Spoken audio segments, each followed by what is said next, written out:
السلام علیکم دوستوں امید کرتا ہوں آپ سب کو پتہ ہوگا بھارت اور پاکستان کے درمیان جو جنگ ہوئی ہے اور پھر الحمدللہ پاکستان کو اس میں فتح نصیب ہوئی ہے۔ ابھی میں بھارت میں RSS اور BJP کے ترجمان ایک YouTube چینل کی ویڈیو دیکھ رہا تھا جہاں وہ آنے والے وقت کی منصوبہ بندی پر گفتگو کر رہے تھے۔ اس سے پہلے کہ میں ان کے مکروہ منصوبوں پر بات کروں، ایک حقیقت آپ کو واضح بتا دینا چاہتا ہوں۔ بھارت ایک انتہائی مکار، چلاک اور موقع پرست دشمن ہے۔ یہ صرف میری ذاتی رائے نہیں بلکہ میں پچھلے 5 سال سے ان کے میڈیا بیانات اور تھنک ٹینکس کو باریکی سے دیکھتا آ رہا ہوں۔ میں ان کی ذہنیت اور نفسیات سے اب کافی حد تک واقف ہو چکا ہوں۔ کچھ لوگ خوش فہمی میں مبتلا ہیں کہ بھارت ڈر گیا ہے، اب حملہ نہیں کرے گا یا ہمت نہیں کرے گا۔ میں وثوق سے کہتا ہوں یہ باتیں محض وقتی خوشی ہیں۔ بھارت اگلے 4 سے 5 سال میں پھر ضرور آئے گا اور اس بار پہلے سے زیادہ تیاری کے ساتھ وہ ابھی بیٹھ کر دوبارہ بھرپور حملے کی تیاری کر رہے ہیں۔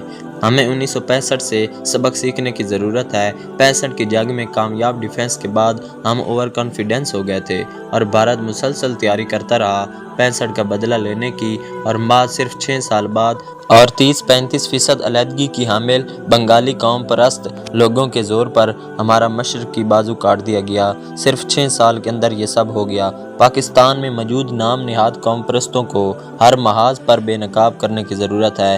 بہرحال جنگی میدان میں پاکستانی فضائیہ ان کی راہ میں سب سے بڑی رکاوٹ ہے۔ اس وقت ان کی ڈسکشن کا محور یہ ہے پاکستان کی سب سے بڑی طاقت فضائیہ ہے اور ہمیں اسے ختم کرنا ہوگا۔ ان کے الفاظ ہیں جیسے اسرائیل نے عرب ممالک کی فضائیہ کو مکمل طور پر تباہ کر دیا تھا ویسے ہی کام پاکستان کے ساتھ کیا جائے گا۔ اسرائیل، بھارت اور امریکہ یہ تینوں مل کر ایک منصوبہ تشکیل دے رہے ہیں کہ پاکستانی فضائیہ کو ایسی ضرب لگائی جائے کہ وہ کبھی دوبارہ نہ اٹھ سکے۔ یہ ڈسکشن مات باتیں نہیں بلکہ عملی منصوبہ بندی کی بنیاد ہے۔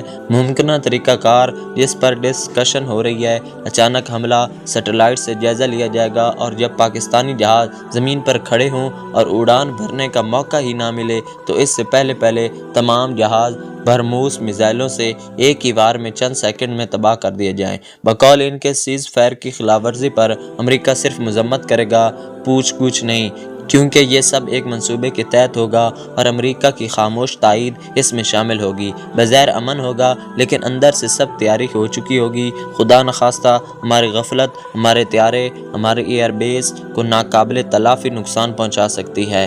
فضائیہ کے بعد ان کی توجہ پاکستان کی بحری طاقت کی جانب ہے۔ وہ گوادر کو نشانہ بنانا چاہتے ہیں۔ ان کی پلاننگ یہ ہے بلوچستان میں شدید انتشار پھیلایا جائے، BLA یعنی بلوچستان لبریشن آرمی کو اسلحہ، پیسہ اور ہر طرح کی مدد کی جائے اور آرمی و عوام پر اس سے حملے کروائے جائیں۔ TTP یعنی تحریک طالبان پاکستان کو بھی فعال کیا جائے گا۔ گوادر پر